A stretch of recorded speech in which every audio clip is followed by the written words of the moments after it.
মই প্ৰায়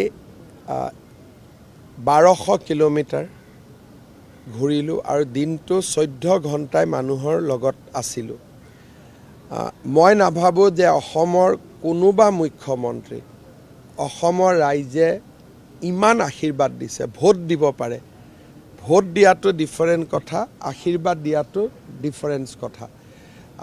যিমান মই আশীৰ্বাদ বুটলিলোঁ, মোৰ কিজানি দুইখন হাত অতি কমেও 10 লাখ মহিলা আৰু সৰু সৰু যুৱক যুৱতীয়ে স্পৰ্শ কৰিছে আৰু মোৰ মূৰত অতি কমেও 1 লাখ আবাল বৃদ্ধ বনিতাই হাত থৈছে।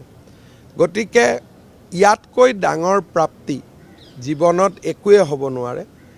ভোট দিয়া নিদিয়া ডিফাৰেণ্ট ইছ্যু, কিন্তু ৰাইজে হিয়া উজাৰি আশীৰ্বাদ দিয়া ৰাতি 12টাতো ৰাতিপুৱাও আৰু কিছুমানে 4-5 ঘণ্টা সময়লৈকে অপেক্ষা কৰিছে আৰু বহুতক মই সন্তুষ্টও কৰিব পৰা নাই। যিমান মানুহে মোক কথা পাতিব খুজিছিল, লগ কৰিব খুজিছিলে, মই ভাবোঁ যে অসমৰ কোনো ৰাজনীতি কৰা ব্যক্তিয়ে ইমান আজিলৈকে প্ৰত্যক্ষ আশীৰ্বাদ বুটলিবলৈ সক্ষম হোৱা নাই।